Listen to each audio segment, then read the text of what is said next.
My name is Caddy, just an ordinary housewife. My husband Gus and I both love gardening, and our passion led us to buy a house with a large piece of land for gardening where we live now. I'm into flowers, Gus is into vegetable gardening. Sharing a common hobby, we respect each other's interests and live happily together. That day, as usual, while Gus was at work, I thought of tending to the flowers in the garden. I had just finished my housework and was stepping out into the yard. Why is there a car parked here? There was an unfamiliar white car parked in the yard. It wasn't our car, and given our large property, maybe someone mistook it for a parking space. I looked for the owner, but no one was in the car or around, so I left a note under the car's wiper. This is private property. Please be careful next time. Then I returned to my gardening. The car was gone by the time Gus returned from work, so I thought someone must have parked by mistake and didn't think much of it. However, a few days later, after seeing Gus off to work and finishing my chores around noon, I went outside to tend to the garden, given the nice weather. What is this? I couldn't help but exclaim loudly. There were several cars parked in the yard. Confused, I noticed the white car among them, the same one that had been parked before. This car, it was here before. I even left a note. Puzzled, I looked at the garden and saw tire tracks in Gus's vegetable patch. Gus would be so disappointed to see this. I cleaned up the mess and tried to fix the garden as best as I could. But who could do this? As I pondered, an unfamiliar man entered the yard. Excuse me, who are you? Who am I? That should be my line. Is this your land and are these your cars? Yes, but... The man looked perplexed, but I was the one truly baffled. Excuse me, but do you know why there are so many cars here? Well, my boss said we could park here. Instructions from the boss? At first, I thought maybe Gus lent the space to a colleague out of kindness, but Gus isn't a boss, and he hadn't mentioned anything to me. It's not like Gus to make a decision without consulting me, so who could it be? I asked the man further, Boss? Are you referring to someone from a company? Yes, from the company over there called... He seemed dubious, but willingly told me the company name. Apparently, a branch of the company had recently moved into a nearby vacant store, and they had been instructed to park in our garden. Of course, I hadn't heard anything about this, and if Gus had agreed, he would have told me. Feeling bewildered, I pleaded with the man to remove the cars. Please, this is private property. Could you tell the others to move their cars? Well, I'm just a low-level employee. Can't you talk to my boss? His indifferent attitude frustrated me. At least warn them for now. I really don't want to have to call the police. All right, I'll mention it, but don't blame me if they don't listen. He seemed a bit concerned after hearing police, but still reluctantly nodded and drove away. I hoped this would stop them from parking here, but I was anxious since the man didn't apologize, and I wasn't sure he would really convey the message. With no one else around and fearing confrontation, I stayed indoors, thinking of ways to deter future incidents and nursing a headache. I couldn't bring myself to garden for the rest of the day. After finishing chores in the evening, I was inside when the doorbell suddenly rang. I wasn't expecting visitors and peeked out the window to see a man in a suit. Suspicious, but thinking it might be about the cars, I answered promptly. Yes, how can I help you? Good afternoon, I'm Anders from the company. Oh, yes, what can I do for you? I came about the parking situation. It's inconvenient for us if you move our cars just because it suits you. Huh? The man who introduced himself as Anders had a soft demeanor, and I thought he might have come to apologize about the yard, but to my surprise, he started blaming me. I was so shocked by his unexpected words that I raised my voice. This area is designated as a parking lot for our company. We can't have outsiders interfering with our official decisions. Outsiders? This is our private property. You're trespassing. Some people claim that to try and charge us a usage fee. His attitude, completely disregarding my claims, made me even angrier. No matter how many times I insisted it was private property, he wouldn't listen. Anyway, your neighbor's property is our parking lot. If you continue to interfere, we'll have to take legal action. With that, he left quickly. I was too stunned to respond, but if anyone should be taking legal action, it should be us. Thinking about it, they would be at a disadvantage if they really pursued legal action in this situation. Realizing his threat was just a bluff, I seethed with anger, determined not to let this go.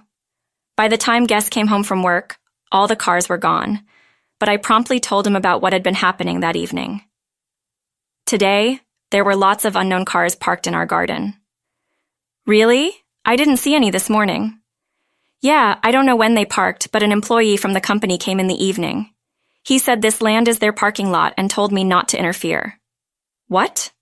Don't they know it's private property? I told them, but they wouldn't listen. They said people claim that to charge a parking fee. Our garden was ruined. What should we do? Hearing my story and seeing the state of the garden, Guess was very angry. His carefully tended vegetables had been damaged, which was understandable.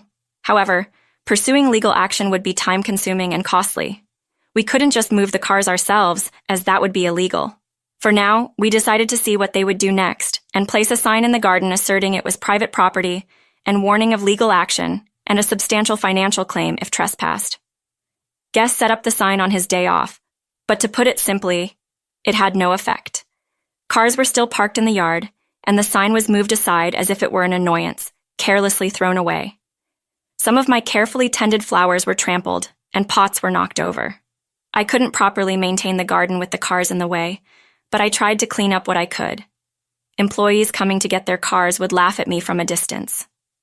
Lady, this is our parking lot. If you make a garden here, it's a problem for us. Yeah, and about that sign, our boss said it's legally invalid. Better demolish it if you don't want to get sued. Their appalling words stung as they got into their cars and drove off. Despite my warnings, they continued to disregard them, ruining my beloved garden and hurling unjust insults. These days wore heavily on me, and Guest noticed how tired I was becoming.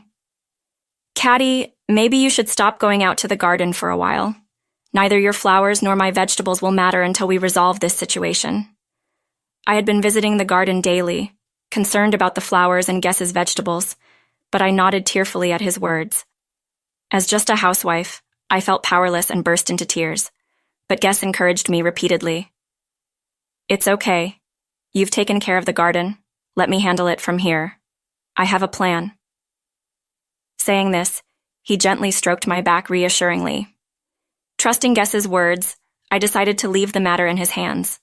As he suggested, I stopped going to the garden and spent my afternoons inside. The sight of the cars parked in the garden, visible from the window, pained me, and the thought of the garden being further destroyed troubled me. But I endured, focusing on resolving this issue. A few days later, the man named Anders from the company came to our house again. Excuse me, I'm from the company. What's with that sign you've put up? What do you mean, what's with it? It's our private property. We're simply asserting our rights. Look, it's already decided by our company. I told you not to interfere, didn't I? His attitude still suggested he felt superior, and honestly, it was a bit overwhelming.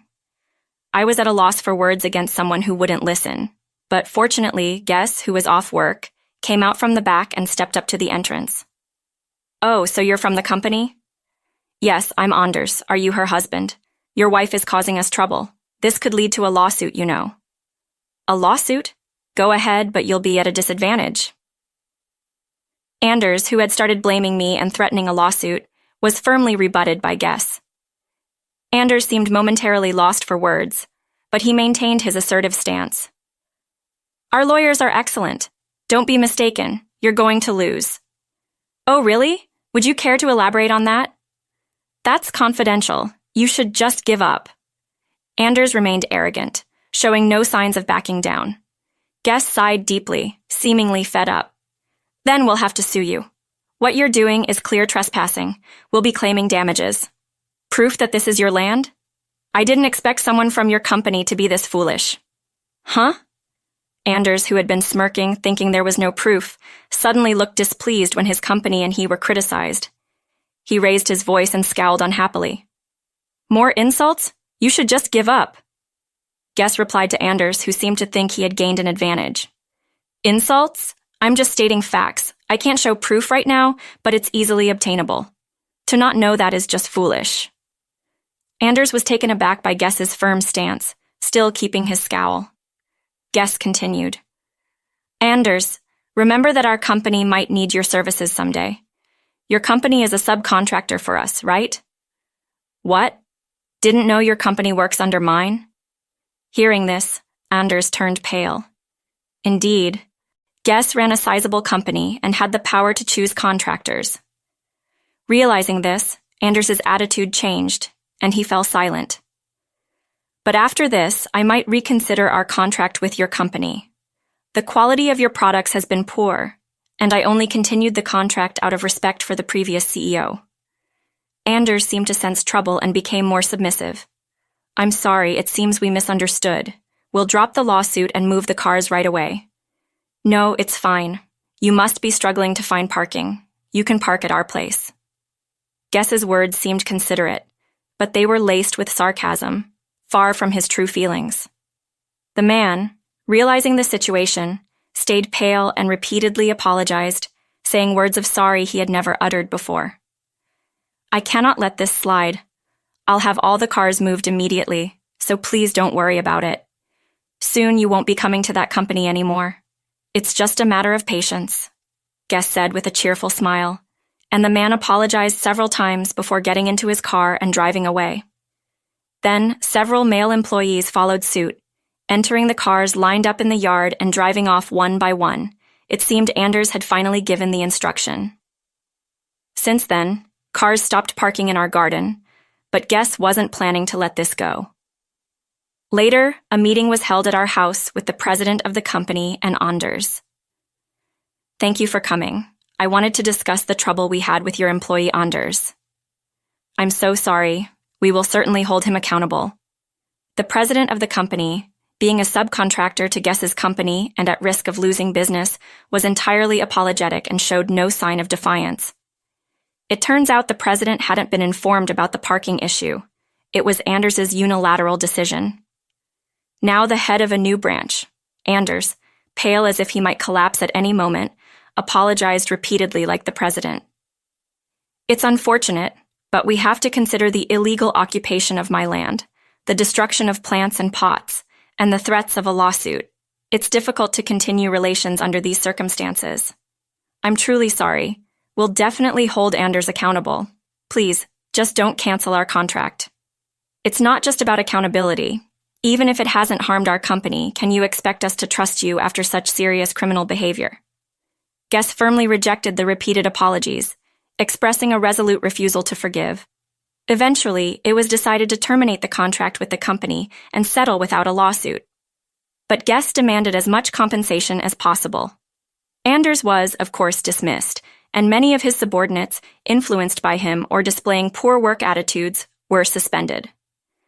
The tenant space where the branch had been became vacant again, and peace finally returned to our home. Despite losing many valuable things due to this ordeal, Guess and I have started our gardening anew, enjoying our shared hobby together once again.